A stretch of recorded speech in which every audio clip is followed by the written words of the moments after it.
when I was a teenager, I was arrested twice. And one time it was probably just because they didn't like the way I looked. They had no reason. I was just walking on the street. But there were young guys with machine guns and they would stop anybody anywhere.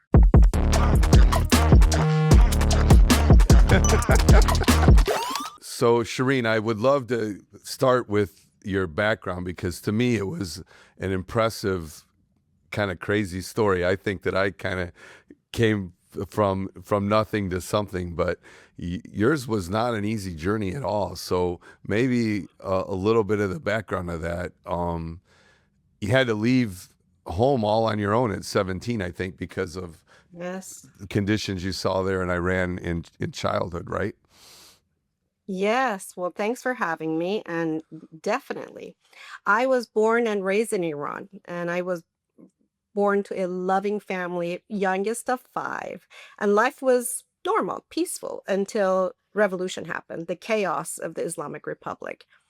And as a child, I witnessed those atrocities. The whole sense of safety was gone with everything that we saw, everything that we experienced. In fact, when I was a teenager, I was arrested twice. And one time it was probably just because they didn't like the way I looked. Okay. And the It second wasn't because you were a time, bad kid. no, I don't. They had no reason. I was just walking on the street, but there were young guys with machine guns, and they would stop anybody anywhere. Right. The second time I was with my sister and friends, and they found the book in my suitcase, which I don't even know what the book was, but somehow the idea that as a young person, I had a book, and they were afraid of it. Which is very interesting because decades later I wrote a book, which Oh, this Revenge is Sweet. I was gonna say, So what a when I turnaround, right? Couldn't even own one, and now you wrote one. That's amazing. Right, Yep. right. So when I was 17, I graduated high school. I didn't know this, but my parents had decided that it was time for me to leave. They told me that in order for me to build a life that they thought I could build, that I was time for me to go. So I had to say goodbye at 17 to everything I knew. My siblings, my family, my father, and pack everything I owned in a small suitcase and get on my mom's passport. And we left for Turkey, Istanbul, because it was the neighboring country. There, my mom found me a home where a woman had a room for three girls. Okay. Once she was sure I was in a safe place, she left me. So here I was in a foreign country, didn't speak their language. I didn't have a lot of money. I didn't know anyone, had never been away from home, and I had to find my way through. But even then, at some point, Matt, I landed on the idea that there's hope. Because I had already in my young life been through so much adversity and had found hope throughout, that it was kind of natural to me. So I said, well, I'm going to go to the United States. So, because why Wait. not? So before you go to that, was there any pushback from you at all, or you agreed that you had to go? It had to be. There wasn't no like I'm gonna hang in here with you. It might be tough, but I'm sticking with you. Or Right. That's such a good question that nobody's ever asked. You know that? That was pretty insightful. No, I don't think there was a discussion. There wasn't much of a conversation okay, for because the situation was so dire. There was a war going on, and history is repeating itself, but there was a war going on, lots going on. And I think my parents were really not of the mindset we're going to sit down and have this discussion. It was very discreet. I had to be quiet because, I could be arrested, and it was just, let's just get it done. okay. There wasn't even a lot of time to say proper goodbyes, frankly, because it was quick. So just as much fear of staying maybe than going. Could that be? Could that be the case? Yes, absolutely. Yes. The situation was very challenging, very scary.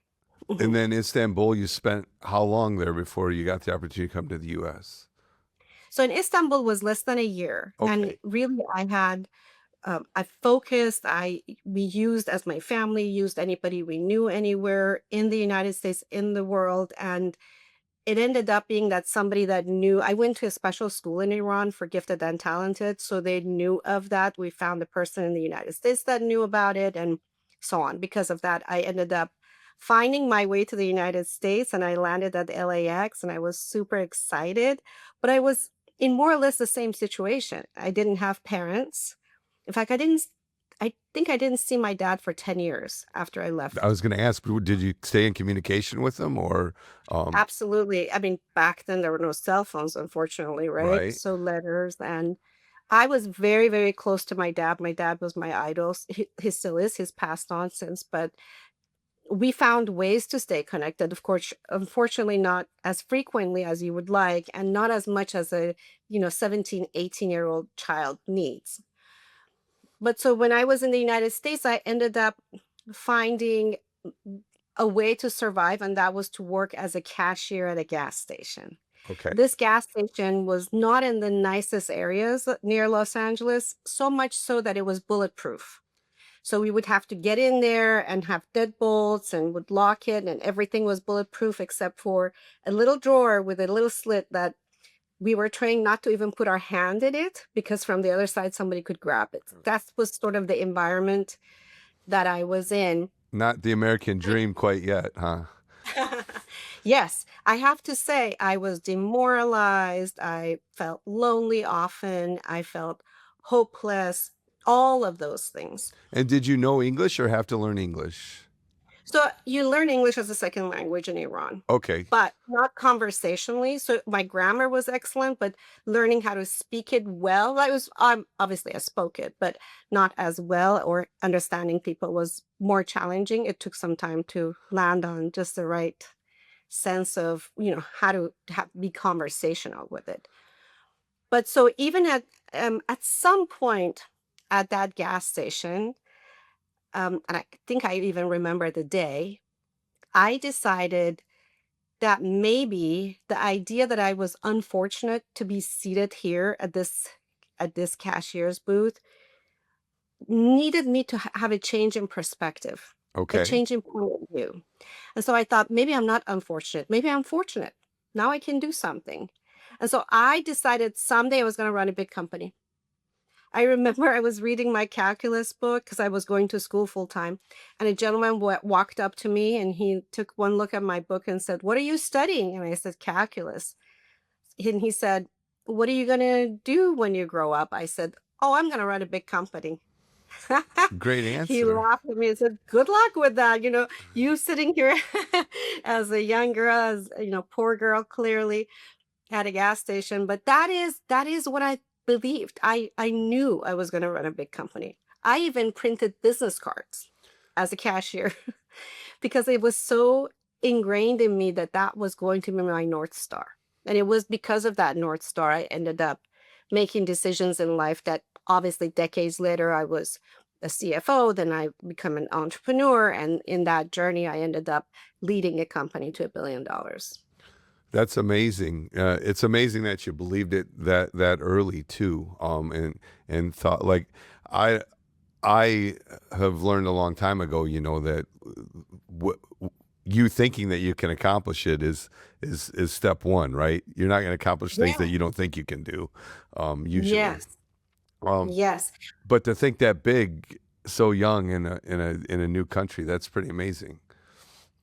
Yes, I think that was my saving grace. I always say hopes and dreams are great, but I knew it was the knowing that has much more impact, much more energy, much more pull when you say, "I know I'm going to do it. I'm just taking the right steps to get there."